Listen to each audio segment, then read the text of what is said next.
পারি, অর্থাৎ কেউ মারা গেলে রাসূলুল্লাহ সাল্লাল্লাহু আলাইহি ওয়াসাল্লাম সাহাবীরা যেটা করতেন জি। সেটা হলো অনুষ্ঠান দোয়া আর কখনো করেননি জানাজার পরে। তারা ব্যক্তিগত দোয়া করেছেন, দান করেছেন।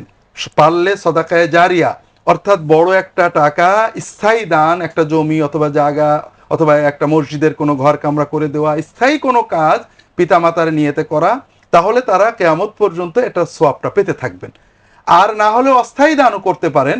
আপনি কিছু খাবার বা গরু ছাগল কিনে মসজিদ মাদ্রাসা এতিমখানায় দিয়ে দিলেন, তারা জি। খেলো, আপনি সদাকার সওয়াব পাবেন। আচ্ছা, কিন্তু এই ধরনের অনুষ্ঠানগুলো একে তো রাসূলুল্লাহ সাল্লাল্লাহু আলাইহি ওয়াসাল্লাম করেননি। সাল্লাল্লাহু আলাইহি ওয়াসাল্লাম। আল্লাহ রাসূল সাল্লাল্লাহু আলাইহি ওয়াসাল্লাম বলেছেন, আমার সুন্নতের বাইরে যে আমল করা হবে এটা কবুল হবে না, এর কোনো সওয়াব হবে না।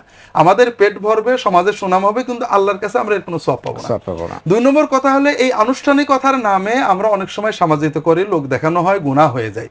এইজন্য আমরা এইসব টাকাগুলো মানে এতিম, গরিব, বিধবাদের দান করব, সদাকার সওয়াবটা পিতামাতার জন্য নিয়ত করব। আল্লাহ তৌফিক দান করুন। আমিন।